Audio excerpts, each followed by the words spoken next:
So welcome now to Be My Guest for another edition of Be My Guest with Mary Honan and on lyramedia.tv. And I cannot begin to tell you, it might sound like I'm just being a plumosser, as they say here in Ireland, but I cannot tell you how proud I am to have my next guest on. And that's the legend, the singer-songwriting legend, and proud Limerick man, although he's defected to Kilkenny, Mick Hanley. Hello, Mick. Hello there, Mary, and good to be here. Good to be here. Sure. Listen, I didn't defect. I was actually dragged down to Kilkenny by a beautiful wife of mine. How long are you married now, Mick? For 33 years. You do less time for murder. You'd have been out. You'd have been out 15 years ago on good behaviour. I know. Yeah, but it's great. Getting better and better all the time. Sweeter and sweeter. So what's life like down there in Kilkenny for a Limerick Well, man? you know how it's the same as every place else with the lockdown. Now there's a bit of a more stirring in the last since Monday. There's a lot more traffic on the road. I noticed when I was walking today that the road had gotten a lot busier. And look, for me, I have to say that being in isolation is not new to me because of the what I do. I was only talking to Christy Moore the other day about it, and he said, "Yeah, you're dead right. You know, we're always kind of alone."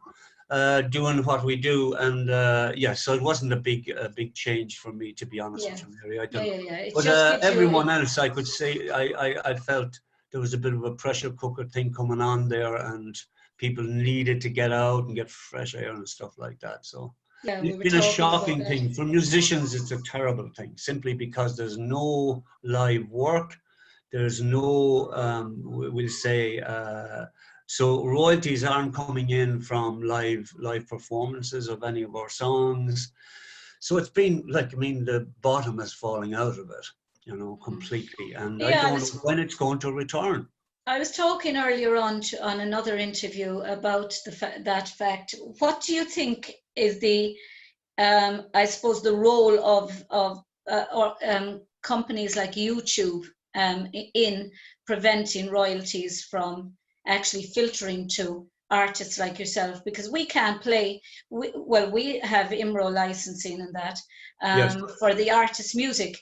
But if I put on something up on you from YouTube of you singing in anywhere, in any pub in Ireland, or any place, or anyone singing anyone singing your music, that would be taken, that copyright would be put on it, because I would be using you doing a live performance or doing a performance, and you know, it's preventing you from being seen by radio stations that might take something off YouTube. So what do you think of that? Well, the problem, YouTube is a big problem. It's one of the platforms that is really paying artists virtually zero for their work.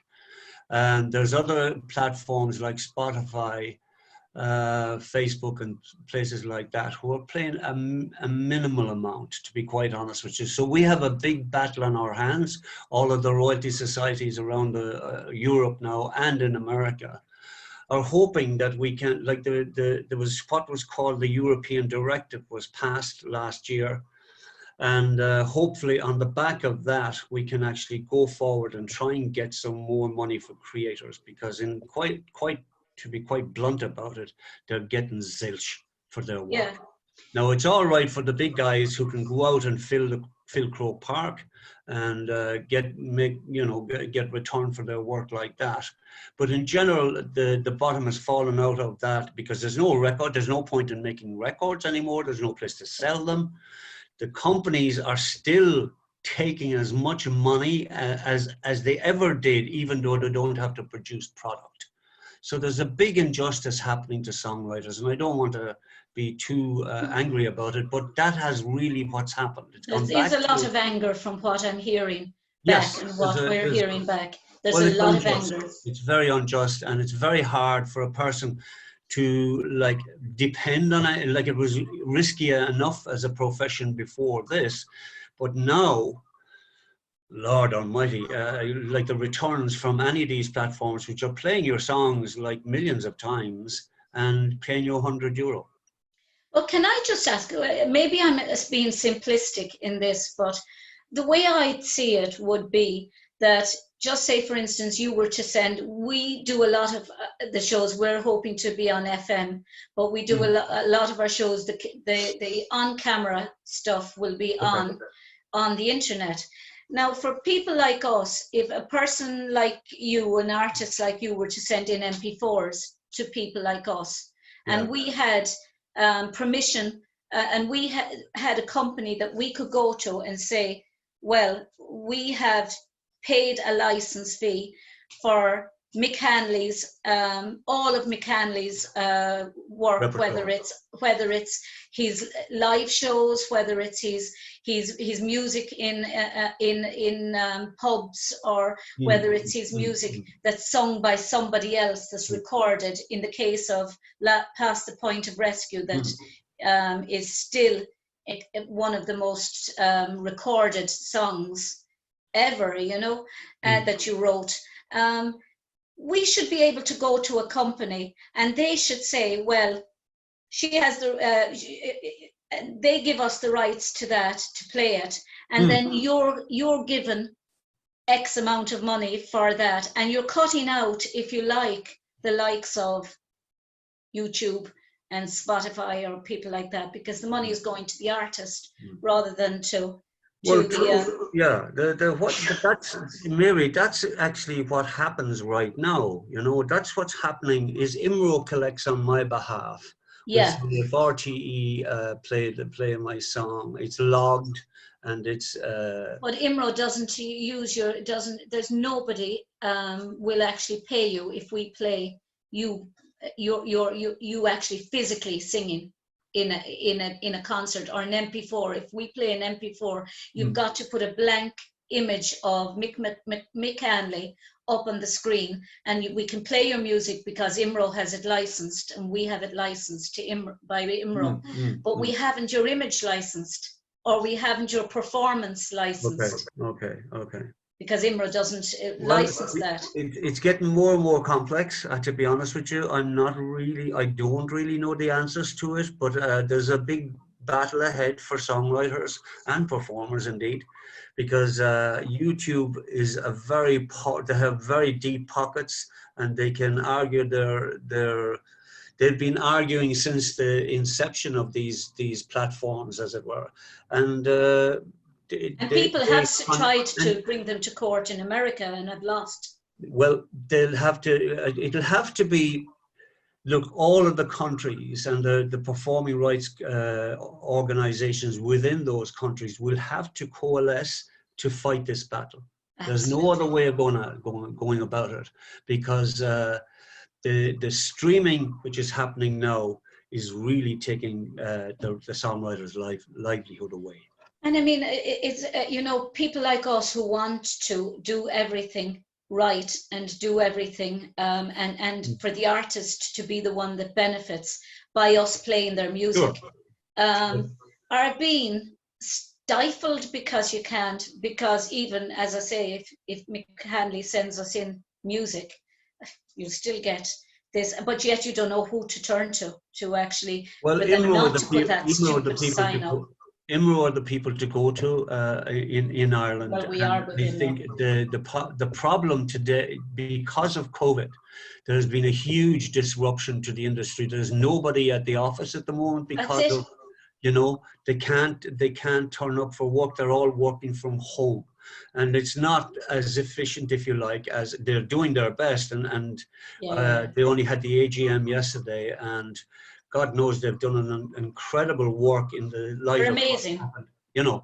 And they will, when things settle down again, there's plenty of battles to be fought. But look, we leave that at that, because it's just too complex, and the ordinary viewer, you know. So. But Mick, you're a proud Limerick man. I'm very proud, yeah, of Limerick, and I have great memories of it. You know, of the where I grew up in St. Patrick's Road when there was no what's the call behind it now? Fair Green? Huh? The Fair Green? No, that's beside St. Patrick's Road. On the other side of it, it's all built up, and I can't remember. Glenview and Ballysimon. Well, Ballysimon Yeah, is starting to build up. all of that. There's a name Oh, on Linwood that. Park. Linwood Park. That's it. Yeah. Well, all of that was all field when I was a child. That's right. Yeah. And like those, being able to ramble those fields unmolested, as it were, you know, and safely, and man, what an idyllic childhood that part of my life was, really. You know, it was great. So, and up Plassey River, I used to spend my time up Plassey River, fishing, and with my bamboo and myself, you know, homemade rod and all of that stuff, and a big can of worms. So I had great fun, you know, and were the Hanleys always from St. Patrick's Road? Well, we always from St. Patrick's Road. Well, my father was from the Long Can, down around the backdrop here. And my granny, my mother was from the Pike. Yeah, my mother was from the Pike. The old cottages in the Pike. My granny lived there, and they moved then up to the Fair Green, and that's in the Fair Green is where I was born. That's right, yeah. Yeah, my mum was from the Pike, and all belonging to her, the Waters and the Listons, and my McCarthy's. The McCarthy's. Jackie Tin. Well, he was my granduncle. Yeah, and Tony Hanley was your uncle. Who? Tony Hanley. Tony Hart. Oh, Tony, that's right. Yeah, he was. Yeah. Tony is so married. Yeah, I have you know, very strong. And your childhood, you know, memories are what form you, really, I suppose. You know. They are. You know. Is growing up in Limerick? Was it very strong? Were you very strongly influenced by your childhood and by your life in Limerick when you wrote your music? Yes. Did that have a very big impact? It did, yeah. And I go back to it quite a bit. I know that Johnny Doohan does too. He does. You know, and it forms a lot of my songs about my parents, maybe, or about my Uncle John, and generally the places where I were, you know, stayed in my mind for whatever reason. School being one, which I didn't enjoy, I have to admit. But CBS, weren't you? You were in CBS. I was. It wasn't a pleasant experience. But look at that was the times that was in it, and you know, I still very fond of. I keep in touch with the past pupils. I don't get up and down as much as I'd like to do, but I only heard from someone the other day, Jack Foley. He played in the Limerick team, and we played together in the Harty team in 1967. So it was wonderful to hear from him, because I'd never spoken to Jack since I left school, and he emailed me to say, I really like your music, you know. I said, oh, wonderful, you know. So it was, it was great to hear from him. And Pat so Hart. You must have been extremely proud when Limerick won the... I was extremely relieved as well, because I'm nearly 71, Mary, and I thought, Jesus, if I go out of this world and Limerick haven't won I'll die.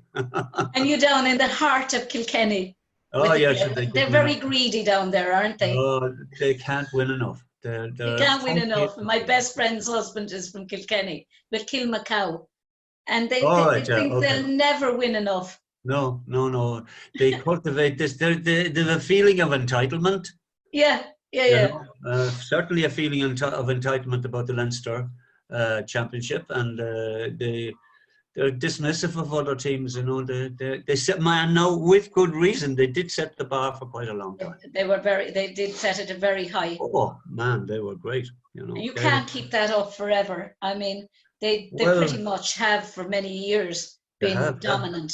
Yeah, absolutely. And so did you come back to Limerick for when I didn't. I must have been doing something else, but I talked on the phone with my brother David, and we celebrated that fact. that they brought home the cup at last. Yeah, So the relief in both of us. David, your brother was very well known in media circles as one of our greatest broadcasters, really. Yeah, he was in Morning Ireland for about 25 years, I think. David And Hanley. yeah, he was one of the founder members of that. Yeah. Yeah, he did. But Mick, tell me about past the point of rescue. What was the inspiration? What was the reaction to its huge international success? The reaction was huge relief, Mary. That was a fact. When I saw that first check, I got it. You know, I didn't believe that a song could earn so much money, and not that I made millions or anything like that. I didn't, but I did well. I did okay. In fact, it's still, you know, Giving you money. Yeah, it still pays the rent a bit. Anyway, yeah, it was a wonderful feeling for, as it is for any songwriter, because you raise on debt, and you're when you went out on a limb and said, I'm going to be a songwriter, which is a very risky business, and you managed to make it, you know. And it only takes one song. I'd love another, mind you, but it only takes the one song to give you that super lift. You know, I think I've written better songs than Past the Point, but that's not the point. The one that was the most commercially successful song, and it was played 2 million times on American radio, which is something phenomenal, really. Because I remember when it was played, the first time it was played for 1 million times, we were invited to the Dorchester in London, and there were, like, Paul McCartney was there, and Van Morrison, and people like that, and it was very, very strange to be in their company, you know. And Hal Ketchum, he recorded it, didn't he? Well, just Hal had the big hit, you know, and it didn't ever make number one, but it made number two. And it was the most played country song in America in 1992. So I got another award for that. Hal Ketchum, I meant. Poor old Hal is quite ill at the moment with, he has Alzheimer's and dementia, and unfortunately he had to stop playing. He got very big, but his voice is still super, absolutely gorgeous. Isn't that such a tragic condition, Alzheimer's? His only problem was that he couldn't actually link the songs together. I mean, he could sing them, but he wasn't able to talk to the audience or anything like that, and he was getting lost. So his wife said, look, Hal, it's time to stop, and he had to stop. I talked to him, and he's not very, he doesn't converse very much, but it was good to talk to him, you know, and yeah, he's a good friend, you know. And another good friend died there recently was John Prine. And John was a wonderful singer and a wonderful writer. And he died from COVID, you know. Did he? Yeah. His wife got it, and she's a Donegal woman, Fiona. And they married years ago, and they were very, very happy. They were a great couple. And lo and behold, he caught it as well, and just as she was recovering, he went into hospital, and she never held his hand again. I don't think so anyway. Something like that.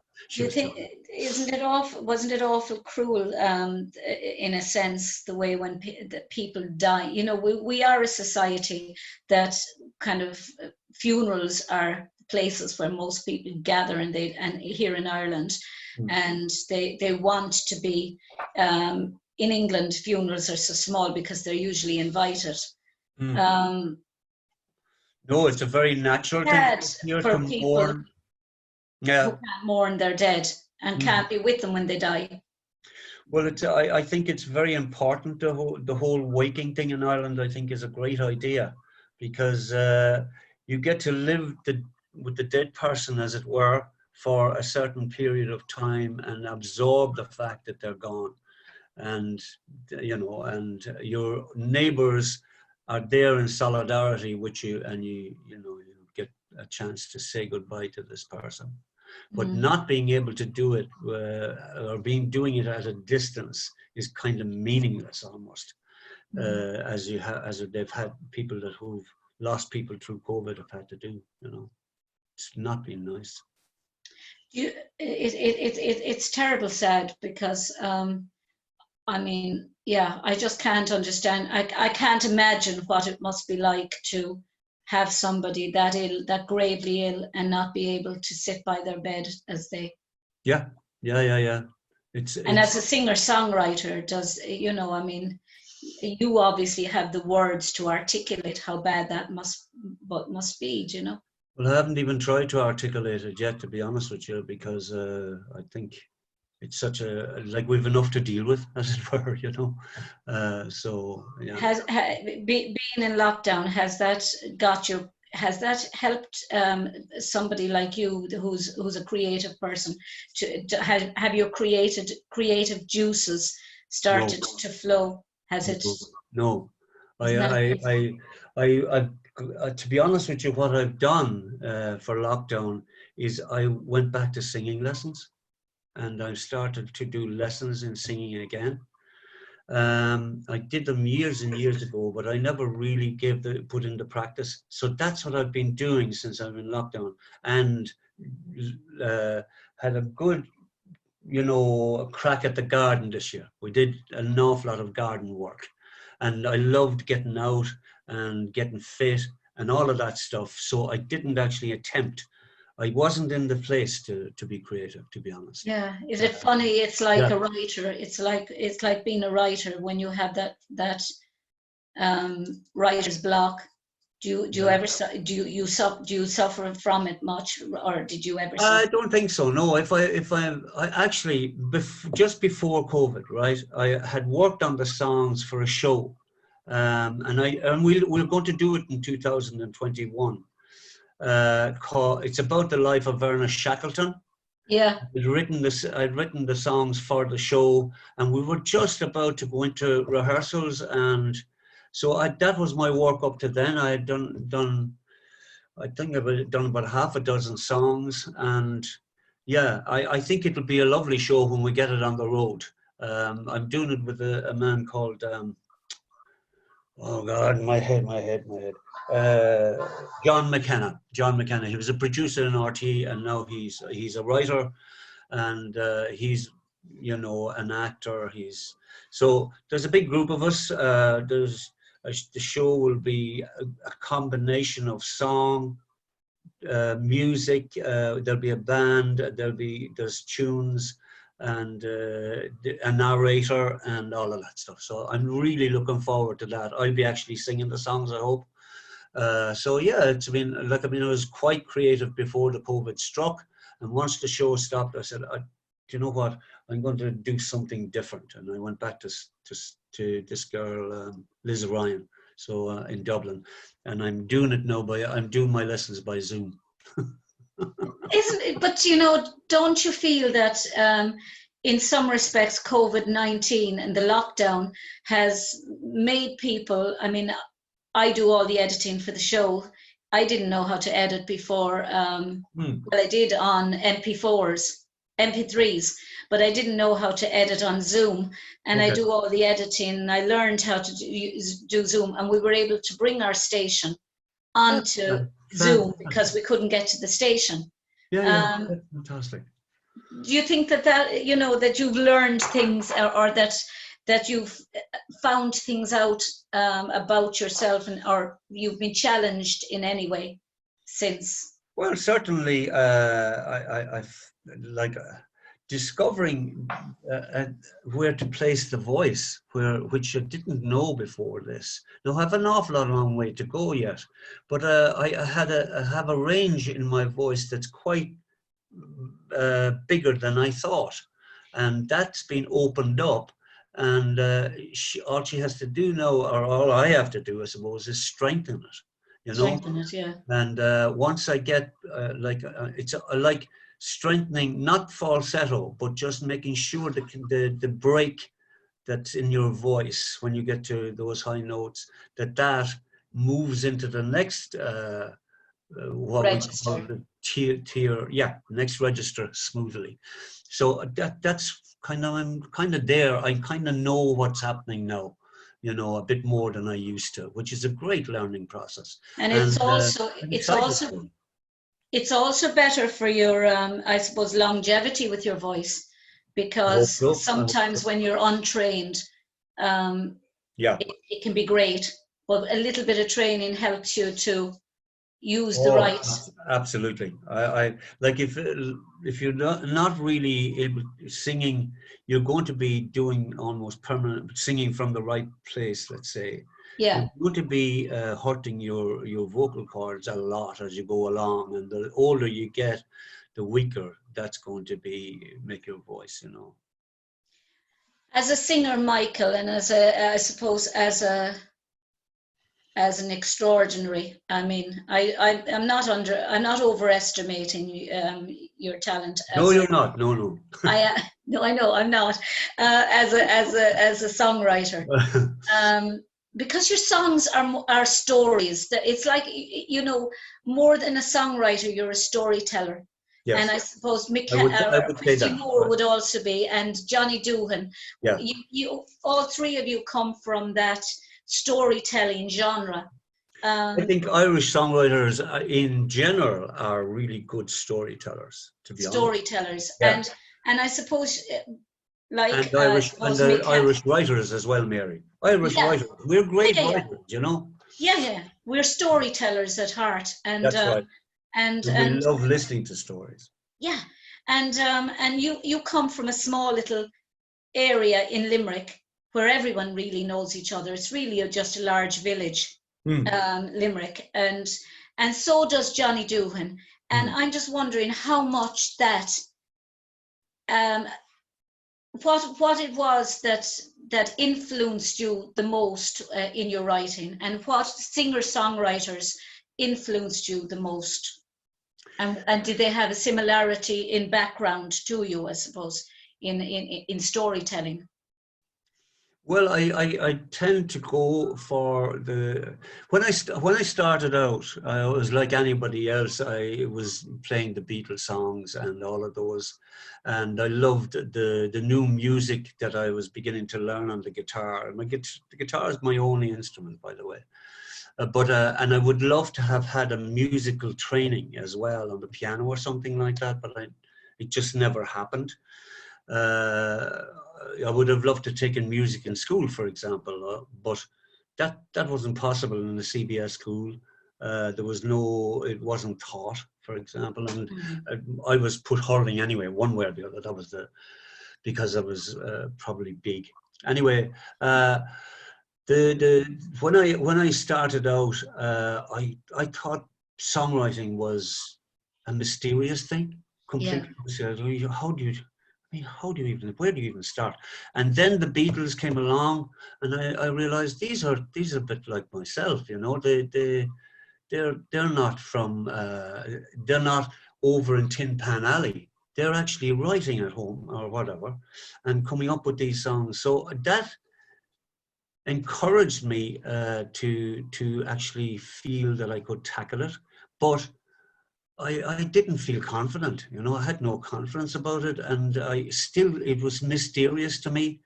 And I started reading about and listening very carefully to people that told stories, and the Beatles had stories to tell, like Wednesday morning, 5 a.m. or whatever, on the Sgt. Pepper.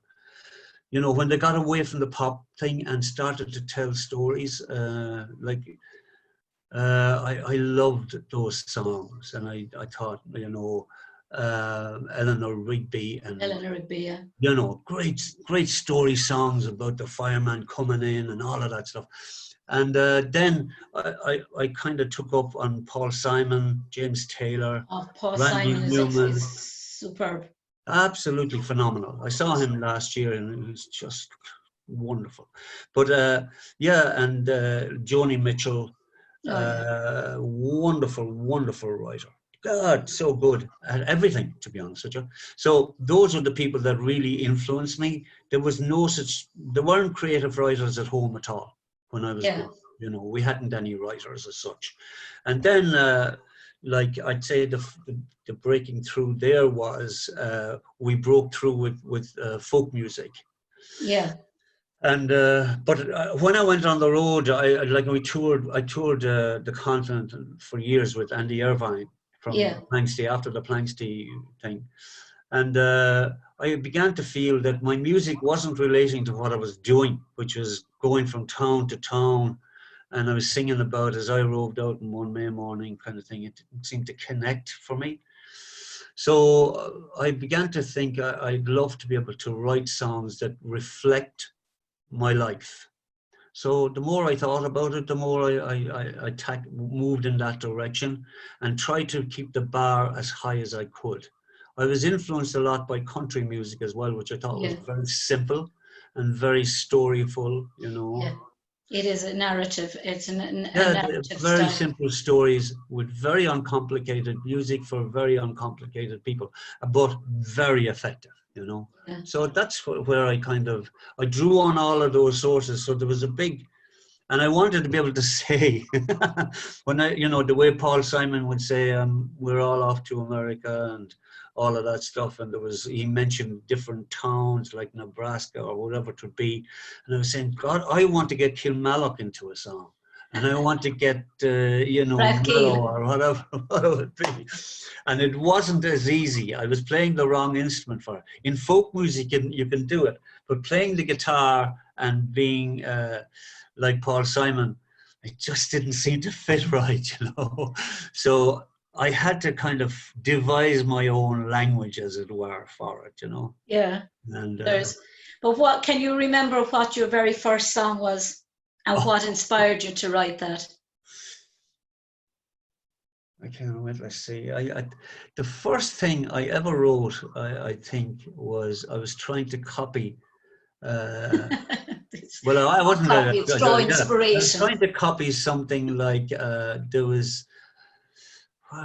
There was kind of rain. It was hippie stuff anyway, and I came up with the line. Jump on the rainbow was my opening line. So it went downhill from there.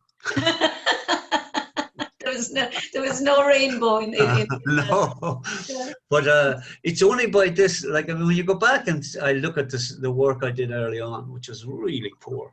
Yeah, but Mick, now that you're famous, those songs might have a completely different perspective. No, they're still terrible. I'm sorry. You might be able to reinvent them or reinterpret them or add to them or take away in some cases. I'm not so sure. But look, you never know. I know that when I wrote Past the Point of Rescue, for example, the 5 or 6 songs, I used to keep them in numerical order and try to write 30 songs a year. And that was my goal target. And I know the 4 or 5 songs that came before Past the Point were awful. Were they? Past the Point came up, and it's really peculiar because I kept the piece of writing paper that I wrote it on, and it was in a legal pad. And the first 2 verses and chorus, I can remember from looking at them, I can tell that they were written in about 40 minutes. I was listening to Elton John being interviewed there a while back by Graham Norton, and some of the songs that he thought were absolutely dreadful that he had written, that he had written the music for, were some of his most successful. Yeah. Because they resonated with somebody. Because what's bad to you, might have some absolutely astonishing and astounding meaning for somebody else at their point in their life. Candle in the Wind, he said he knew the minute he played it, he knew it was going to be a success. Sure. It's what is it about singer-songwriters that they know instantly, or they can make that mistake? I'm just thinking that maybe some of your songs that you thought were least successful might be successful. Yeah, it's a funny thing. The longer you're songwriting, the more quickly you will realize that what you've started isn't good enough and that you should bin that But hold on to the initial idea that started it, right? Hold that and Nothing's come back wasted. at it when you're fresh and see does it still hold a spark for you, you know? At what point did you say to yourself, well, CBS academia wasn't for Michael Hanley, and Michael Hanley was going to go down the route of being a singer, songwriter? And I suppose, what did the Hanleys think of it? And I mean the Hanleys, and I mean I know you grew up in St. Patrick's Road, and just a spit, if you like, away from the Pike. And I know my uncle George Waters, when he wanted to be a surgeon, they laughed at him. Sure. And they said, "You're not going to be a surgeon. Don't be so stupid." But he was highly intelligent, so he ended up a fitter, welder, and turnerite. But he always regretted not being, and you knew George Waters, but not being a surgeon. He said it when he was close to dying. He said it to me, "I could have been a surgeon, but they laughed at me." I know. Well, I knew I wasn't for academia after 2 months in college in Dublin. I just could not. I couldn't actually integrate myself into the college. I hadn't the social skills to do it. And if you come from an all-boys school, meeting girls and things like that, I just couldn't handle any of that kind of that mixture of thing, and I didn't enjoy it and lost my way. I just completely lost my way. So I came home and I said, look, I can't do this. So I went and worked in the ESP for 2 years. And after I just took the pensionable job. Yeah, absolutely. I after about 2 years, I said, I spent all my time in my digs playing my guitar, and I wanted to chase the music thing, the music dream. So I just took a chance. Now, when you're young, and I suppose I was only 20 or 21, when you're young like that, you have no real responsibilities other and I wasn't really conscious of the future. I suppose I just jumped off the diving board and said, here goes, I'm going to swim across the blind faith. Yeah, and let things fall as they fall. It was kind of a risky thing to do in the time, but I didn't feel it like that. I just felt I'm going to make my way one way or the other. But the songwriting wasn't in my mind at all. I just wanted to be a musician and singer, and eventually the songwriting began to attract me. Was it 1958 you recorded yourself singing "Living Doll"? I can't remember. Living Doll. Oh yeah, with my dad. Yeah, that's right. God Almighty. Yeah, 57. 57. Yeah. 1957. I had to go with Living Doll with a guitar bought in Todd's. Guitar that you taught yourself how to play the guitar. Bought in Todd's drapery shop. No, it was from Russia. From Russia with love. From Russia with love. You should have written a song called it From Russia. Oh, geez, I'd be a rich man. But yeah, you'd need a bloody bottle of vodka to play it. It was so badly constructed,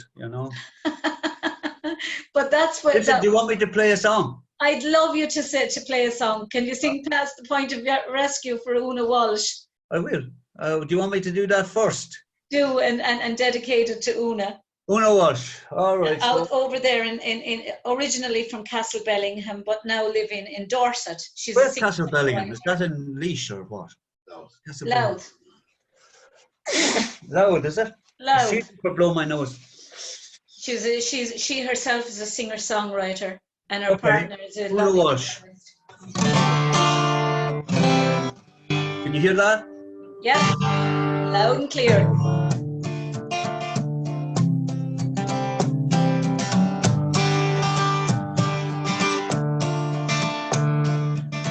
Last night I dreamed you were back again, larger than life again, holding me tight again,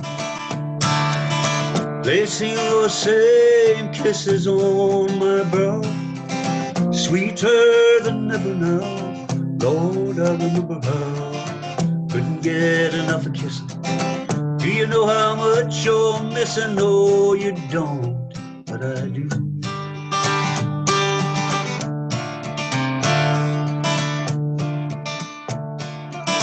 Days like a slow train trickle by. Even the words that I write refuse to fly. All I can hear is your song haunting me. Can't let the melody out of my head, you see. Distractions I've been using. Do you know how much you're losing? No, you don't, but I do. Yes, I do. And I wonder if I'm past the point of rescue.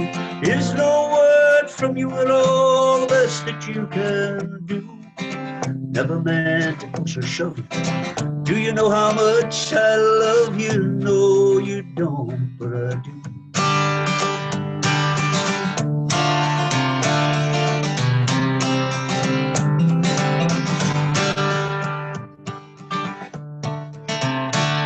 I swore that I'd never fall like this again, but fools like me never win. I came to my knees again. I can't close the door on the likelihood that things might be just as good. I always believed they would. Gotta let your love invite me. Baby, do you think they might be? No, you don't, but I do. Yes, I do. And I wonder if I'm past the point of rescue. Is no word from you at all the best you can do? Never meant to push or shove you. Do you know how much I love you? No, you don't, but I do. I know you don't, but I do. I know you don't, but I do. Yes, I do.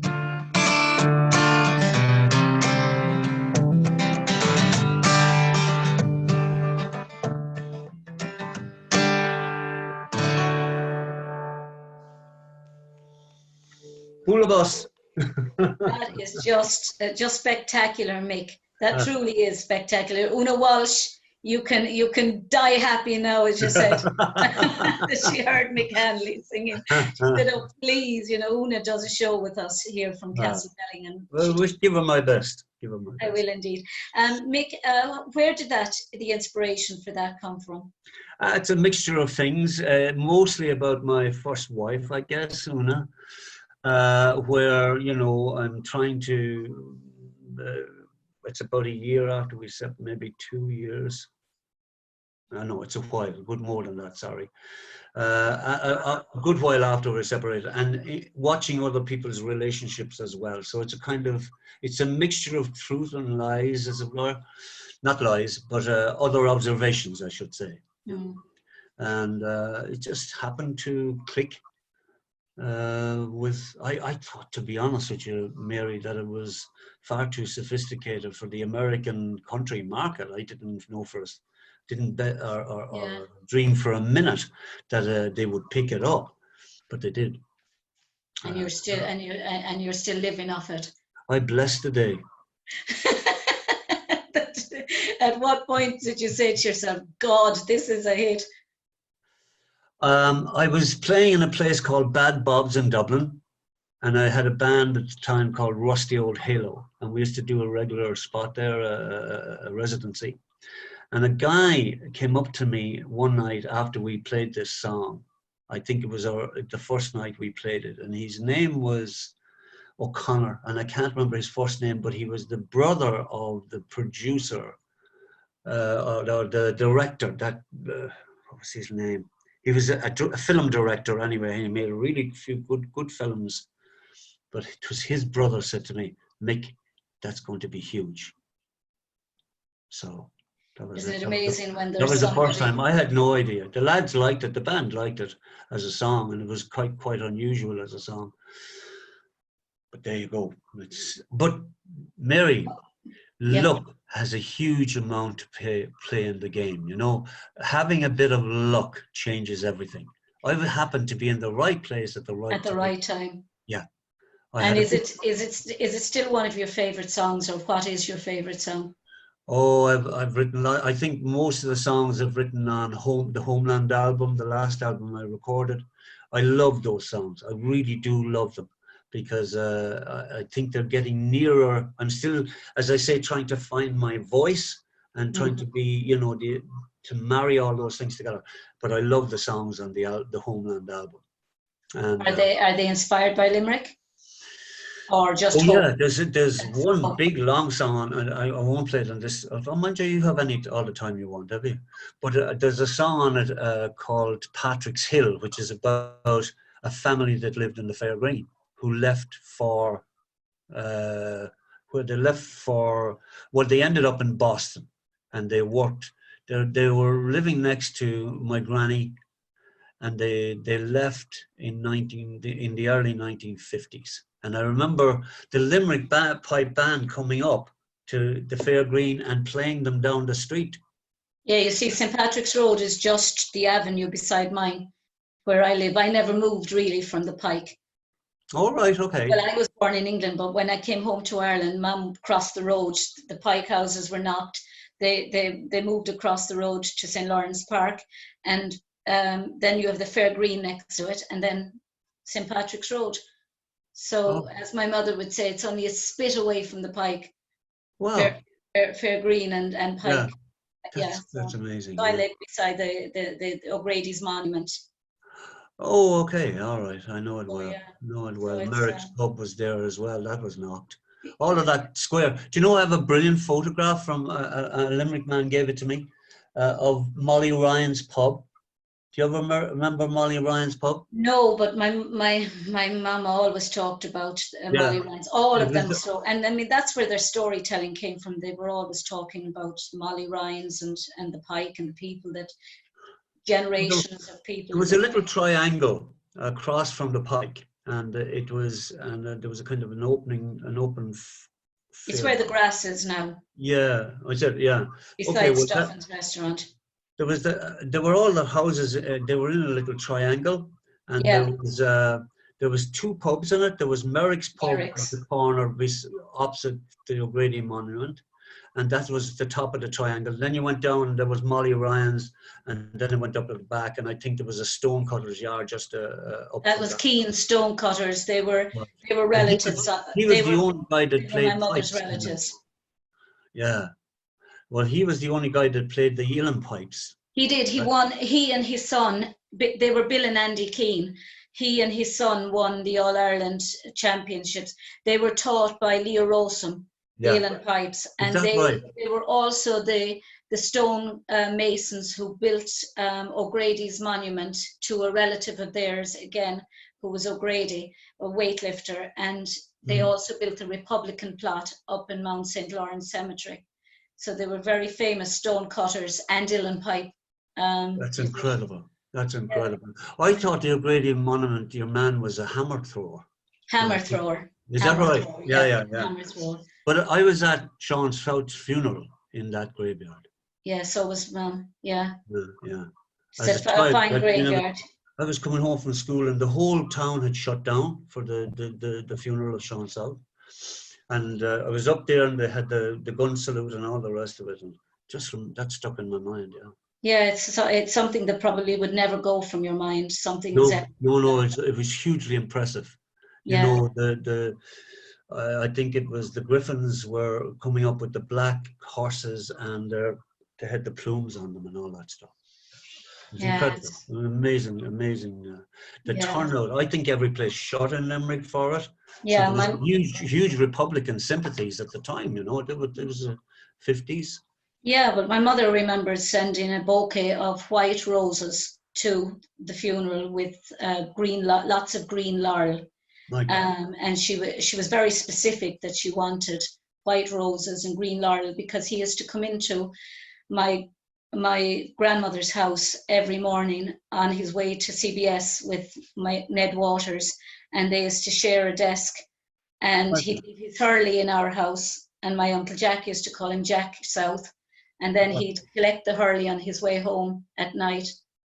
And so when he was, they were very, they knew each other since they were the children, you know, they palled with each other in CBS.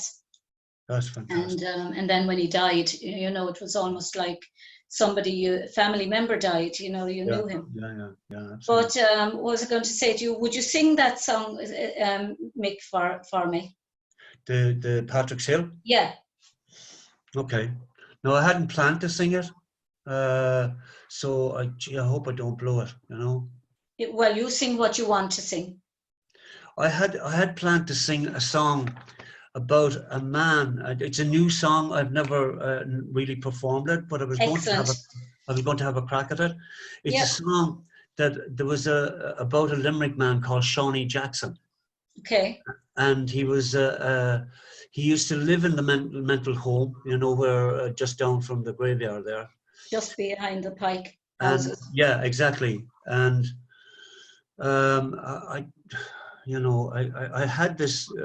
It's only last year I wrote this. I had this kind of feeling of guilt, if you like, of we used to try and make him follow us because he was a bit mental. And I thought, oh God, I'm getting old. I'll have to ask Shawnee for forgiveness. And this is the song that came out. Oh yeah, that's lovely. Because we used to play in there as children in the mental hospital, and we'd go in and sit with the patients.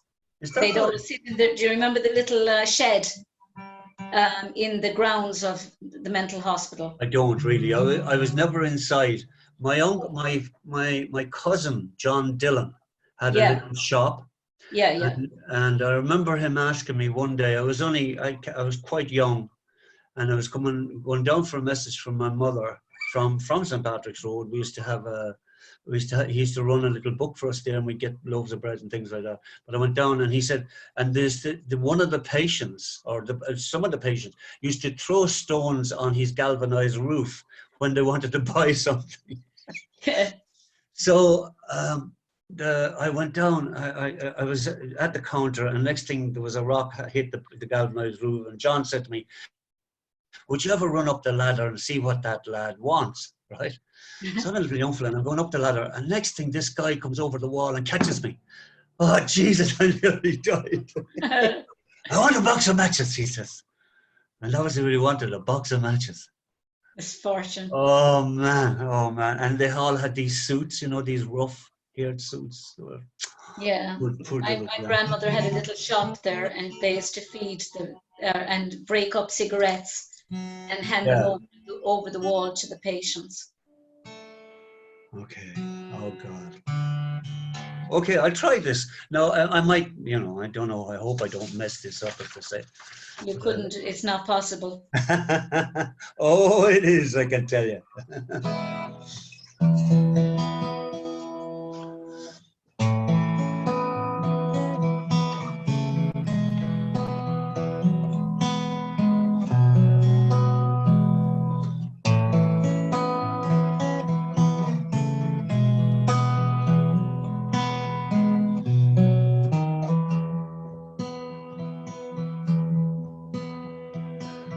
I recall your crazy gait, your crazy hair, your coat unfurled.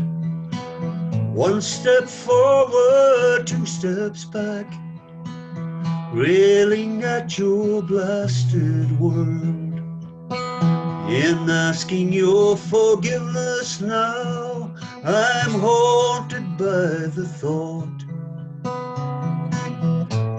I could be so spineless and so easily bought. So forgive me, Shawnee Jackson, I never meant to be your taunter and tormentor.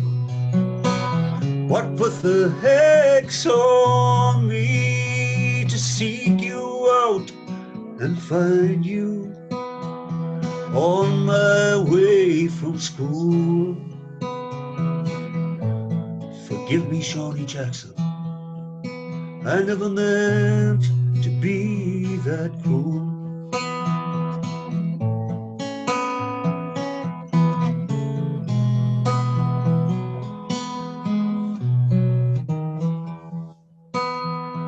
As children, we're no innocents. From birth we seem to know the rules. Stumble and we'll fall on you. With the will, we have the tools. Your mind a mess from God knows what, emboldened by the pack. I found my own dagger and joined our crude attack.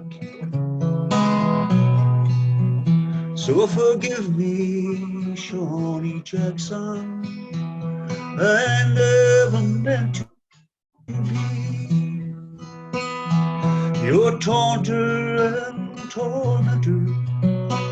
What put the hex on me to seek you out and find you on my way from school? Forgive me, Shawnee Jackson, I never meant to be that cruel. I hope you found some peace somehow, wherever you may be. Forgive me, Shawnee Jackson, this is my guilty plea.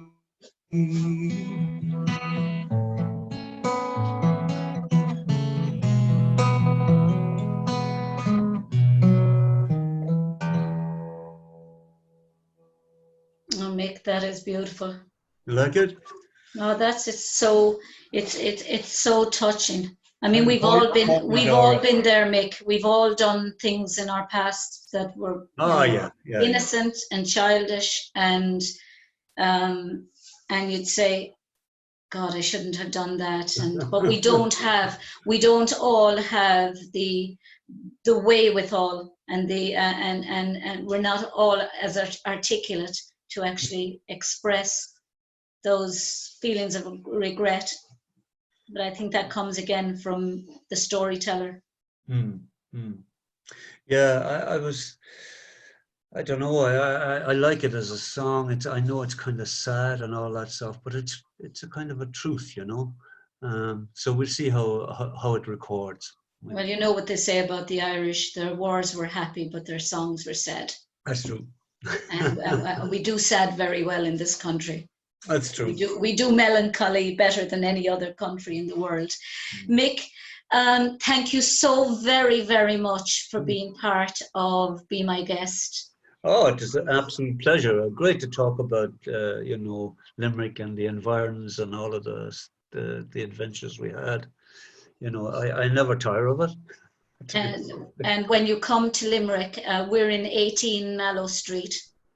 Just up by the park. Oh, I see. Yeah, that's where the Lure TV is. Then. That's where LureMedia.tv is. We're in the cellar in number 18 Mallow Street, beside the off license. Oh, great! I can get some Dutch courage. So it's a wine shop, actually. It's a wine shop. I've been reliably informed. I know nothing about it, but it is a lovely wine shop, and we're there. So you might come in and perform live the next time you're in Limerick, and you might just say you're listening to LureMedia.tv. This is Mick Hanley. You're listening to LureMedia.tv. I will, of course. When do you want me to say it? Now? Now. This is Mick Hanley, and you're listening to Lure.tv. Is that right? Thank you very, very much, Mick. That's absolutely wonderful. And thank you again for being my guest. No problem. I enjoyed it very, very much. Lovely to talk to you, Mary, and I wish you the best with the show and the future. Okay. Thank you so much, and well done. God bless. Yeah. Thank you. Bye bye.